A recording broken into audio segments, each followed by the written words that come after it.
ba ng Diyos na tayo po ay maging malusog? O gusto na lamang na tayo ay natatakot magkaroon ng cancer, natatakot magkaroon ng diabetes, natatakot magkaroon ng blood pressure, high blood pressure. Nais ba ng Diyos na tayo maging malusog? Kung nais ng Diyos, mga kapatid, na tayo maging malusog, meron ba siyang ibinigay ng mga gabay para tayo ay maging malusog, para sa ating kalusugan? Paano ko ito maisa sa kabuhayan? Ibig sabihin, how can I live according to the laws of health na ibinigay ng ating Panginoon? Ating pong pag-aaralan na isang klase ng sikreto. No? Sikreto. Si Mrs. merong sikreto sa paggawa ng gluten. Merong sikreto sa pagpiprito ng hindi gumagamit ng mantika. Meron tayong kani-kanyang sikreto. Di ba? Merong mga sikreto na, halimbawa sa business, tatanungin mo, paano ka umuunlad? Secret. Di ba? Secret, sabi niya. Amin lang yun. Sabi niya, di ba? Ano ba yung ingredient ng ginagawa mo? Ano? Bakit iba itong ginagawa ng secret? Sabi niya. Kasi pag sinabi mo, dalawa na kayong gagawa. Magkakaroon siya ng kompetensya. Pero ang Diyos, sikreto, sinasabi sa atin. Lalo na kung ito ay may kinalaman sa batas ng kalusugan. Gusto ba ng Diyos na tayo maging malusog? Opo. Nandito po yung mga sikreto na ating pag-aaralan ngayong hapon. Alam niyo, maraming mga taong nagkakasakit ngayon. Brother Aaron, 40 pa lang namamatay na. 50. Kung minsan 30, early 30s, meron na, Brother Carlin. Maraming mga sakit ang meron ng tao ngayon. At kung minsan, nakakalungkot, ito ang nagdadala sa atin saan? Sa kamatayan, mga kapatid.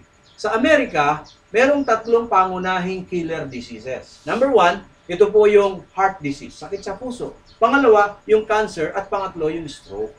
At ngayon, alam ba ninyo, kung ano raw yung sakit ng Amerikano ngayon, nagiging sakit na rin ng mga Asyano, lalo na ng Pilipino. Bakit?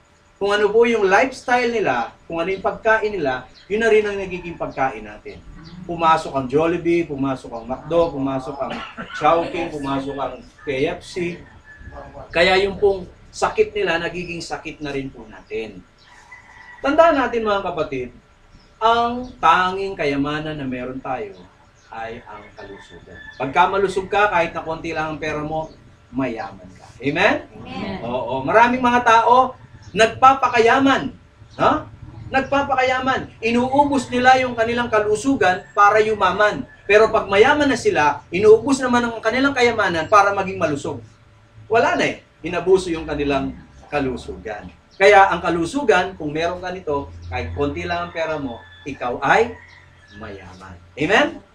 Tandaan po natin, para maging malusog, ang kailangan po natin ay isang tamang paraan ng pamumuhay. Lifestyle. Pag sinabi pong lifestyle, ito po yung pang-araw-araw na ginagawa natin. Ngayon, pag-aaralan po natin, anong klaseng lifestyle? A new lifestyle ang kailangan natin. Ano ba ito, mga kapatid? Tanda natin, ang ikinamamatay ng tao ay yung ating sariling nakagis ng lifestyle. Halimbawa, nakagis na natin na si Lola nagnganganga, si Apo nagnganganga. Pag nakagisnan mo na si Lola nananabako, si Apo nananabako na rin. Pagka nakagisnan mo si Lola magkakalamay ka na rin. Di ba? Pagka nakagisnan mo, sina Lola mo, sina nanay mo, nagluluto ng mga matatamis na pagkain, maaalat na pagkain, gano'n na rin kadalasan. Kaya yung sakit, from Lola to anak to Apo, hanggang sa kaduluduluhan yan. Kaya yun ang sinasabi nila na namamana. Di ba? Pero kapag ka binago mo yung lifestyle na nakagisnan mo na alam mong magdudulot ng sakit sa bandang huli, pag binago mo yan at sumunod ka sa bagong lifestyle, yung paraan ng pamumuhay na sinasabi ng Biblia, mga kapatid, siyempre magkakaroon ka ng magandang kalusugan. Tama? Kaya halimbawa, itong si Ibon, pinalaki na mahilig sa matatamis. Aba, pagdating ng araw, ubus ang ngipin. Di ba? Ubus ang ngipin. Pero ngayon pa lang, halimbawa, nalaman mo na ito pa lang ganito, hindi maganda. Mapipreserve mo ang ngipin. Pwede pa na meron pa ng pagkakataon para ikat yung maling paraan ng pamumuhay o lifestyle. Tandaan mo natin, ang kalusugan is not a matter of chance. Ibig sabihin, ay, magiging malusog din ako kahit na hindi ako mag-iingat sa aking kalusugan.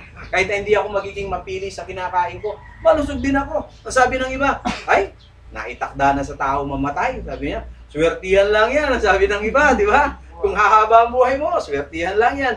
At ang sabi pa ng iba, ba't pag-uusapan mo yung kalusugan? Una-una lang yan. Malay mo, bukas ikaw patay ka na. Sabi niya pa. Di ba? Pero tandaan niyo mga kapatid, para maging malusog, kailangan piliin mo ito. Health is a matter of choice. Tandaan nyo yan. Kung gusto mong maging malusog, piliin mong kumain ng tama. Kung gusto mong humaba ang buhay mo, piliin mong mamuhay ng tama. It is a matter of choice. So, bibigyan ko po kayo ng choice ngayon, mga kapatid. Tuturo ko sa inyo kung ano ang mga batas ng kalusugan. Tandaan po natin, yung pinag-uusapan na choice dito, yung daily choices natin, yung pang-araw-araw, yung daily habits natin. Ito po yung may problema kasi. At yung ating daily lifestyle, yung pang-araw-araw nating pamumuhay. Ang sabi ng iba, kapag ka nagkakasakit daw sila, the best way to health is a pill. Gamot. Isang kapsula. Ha? Pero alam niyo, para tayo ay maging masaya, ang kailangan natin, yung gospel o gospel. Nasabi po, the best way to health is to follow the basic principles of the gospel. Kanina, pill, di ba? Gospel, mga kapatid. O yung ebanghelyo. Meron po bang sinasabi ang ebanghelyo o ang salita ng Diyos para tayo maging malusog? Meron po. Tingnan po natin ngayon. Ang sabi po sa 3 buwan, 2, iisang kabanata lang po yun.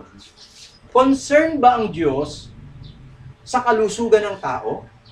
Kung paano ang isang magulang, ang isang nanay, ang isang tatay ay concern sa kanyang anak para siya ay maging malusog. Ang Diyos po ba, mga kapatid, ay ganoon ka-concern kung tayo ay maging malusog o hindi? Ang sabi po ni Apostol Juan sa kanyang sinulatan na si Gayo, ang sabi niya, minamahal, ang sabi niya, aking idinadalangin na sa lahat ng mga bagay ay guminhawa ka. At bumuti ang iyong kalusugan gaya ng pagginhawa ng iyong kaluluwa. Habang tayo'y lumalago sa pananampalataya, habang tayo'y nararagdagan ng kaalaman sa Biblia, habang pinag-aaralan natin ang mga propesiya, ang mga batas ng Diyos, mga kapatid, habang tayo'y nagkakaroon ng malapit na relasyon sa ating Panginoon, gusto rin ng Diyos na bumuti ang ating katawan. Ibig sabihin, there are 4 aspects of life. Number 1, physical. Number 2, spiritual. Number 3 is social. And number 3 is emotional. Itong 4 na ito, kailangan balanse. Kung halimbawa, sa spiritual, lumalago ka, sigurado ka na sa kaligtasan mo dahil nalaman mo ang mga batas ng banal na kasulatan. Kailangan, pati sa physical, that is kalusugan o health. Dapat, kung paanong lumalago ang tatlong ito, ganun din dapat lumalago ang physical aspect natin. Ibig sabihin, nagkakaroon tayo ng concern sa ating kalusugan para tayo maging malusog para sa paglilingkod. So, yun po ang sinasabi ni Apostol Juan. Gusto ko na ikaw din ay maging malusog sa iyong katawan. Ang sabi ng Biblia, bakit kailangan nating alagaan ang ating sarili? Bakit kailangan nating mapanatiling malusog ang ating sarili? O hindi ba ganinyo nalalaman ang sabi ni Pablo sa unang Korinto 6, 19 at 20, hindi ba ganinyo nalalaman na ang inyong katawan, ito po yun ha, the physical body, ay templo ng Espiritu Santo na nasa inyo? Alam ba ninyo yun mga kapatid? Alam ko ba yun? Na ito pong aking katawan palang ito ay tahanan ng Diyos. At hindi lang ordinaryong tahanan, ito ay templo ng Diyos. At alam natin, ang templo ay siyang lugar na pinananahanan ng Diyos. Kaya itong katawang ito, Brother Carling, kailangan pala nating alagaan. Kailangan pala nating panatilihing malusog. Kailangan pala nating bantayan kung ano yung pumapasok at lumalabas dito. Bakit? Kasi ito yung templo ng Diyos.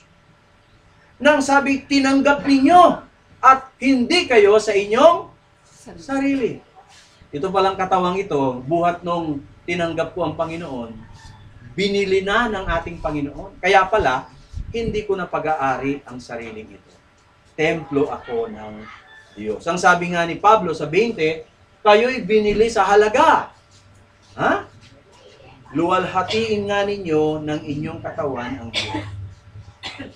Alam niyo mga kapatid, ano ba yung cellphone ko nandito?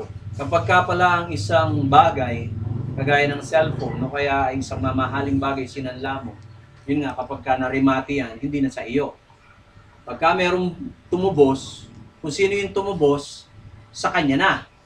Hindi na dun sa may-ari. Tandaan natin, tayo po'y kagaya ng bagay na iyan, tayo po'y narimati na.